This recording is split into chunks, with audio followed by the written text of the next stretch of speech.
കർണാടക ഷിരൂരിലുണ്ടായ മണ്ണിടിച്ചിലിൽ കാണാതായ കോഴിക്കോട് സ്വദേശി അർജുനു വേണ്ടിയുള്ള തെരച്ചിലിൽ വീണ്ടും അനിശ്ചിതത്വത്തിൽ. തെരച്ചിലിന് ഡ്രഡ്ജർ എത്തിയാൽ അതിന്റെ ചെലവ് ആര് വഹിക്കുമെന്നതാണ് പ്രതിസന്ധിക്ക് കാരണം. അതേസമയം ഡ്രഡ്ജർ എത്തിക്കാതെ ഇനി തെരച്ചിൽ മുൻപോട്ട് കൊണ്ടുപോകാൻ ആകില്ല എന്ന് ഉറപ്പിച്ചു പറഞ്ഞിരിക്കുകയാണ് ദൗത്യസംഘം.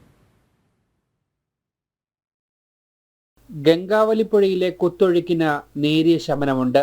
പുഴയിലിറങ്ങി തിരച്ചിൽ നടത്തുവാനും കഴിയുന്നു.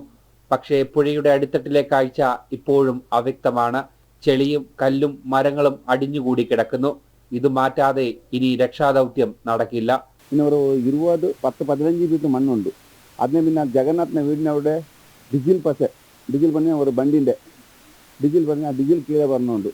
നമുക്കൊരു സംശയമുണ്ട്, ആ ജഗന്നാഥിന്റെ വീടിന് മേലെ ഇരിക്കുന്ന പിന്നെ വെള്ളത്തിൽ ഇരിക്കുന്ന രണ്ടിൽ നമുക്ക് സംശയമുണ്ട്. അതിന് അവിടെ ഒരു ഡ്രഡ്ജിങ് മെഷീൻ വേണം. ഡ്രഡ്ജിങ് മെഷീനാക്കിയ മണ്ണ് തോണിയ മാത്രം എന്നാൽ ഞങ്ങളിപ്പോൾ 25 ഫീറ്റ് കീഴെ പോയി നോക്കി. ആ സമയത്ത് അവിടെ ഒരു 5 കയർ ഒരേ മാതിരി നമ്മളിപ്പോൾ കട്ടയിടുമല്ലേ ഇപ്പോൾ തടി പീസിലെ അതേമാതിരി നിർത്തിയിട്ടുണ്ട് അവിടെ. അപ്പം ഞങ്ങളിപ്പോൾ ഓർമ്മയൊരു അവിടെ വണ്ടി ഉണ്ടെന്ന്. 1 കോടി രൂപയാണ് ഡ്രഡ്ജർ എത്തിക്കുന്നതിനുള്ള ഏകദേശ ചിലവ്. ഡ്രഡ്ജർ കൊണ്ടുവരുന്നതിനുള്ള ചിലവ് കണക്കുകൾ വ്യക്തമായി ഉത്തര കന്നഡ ജില്ലാ കളക്ടർ കർണാടക പ്രിൻസിപ്പൽ സെക്രട്ടറിക്ക് കൈമാറിയിട്ടുണ്ട്.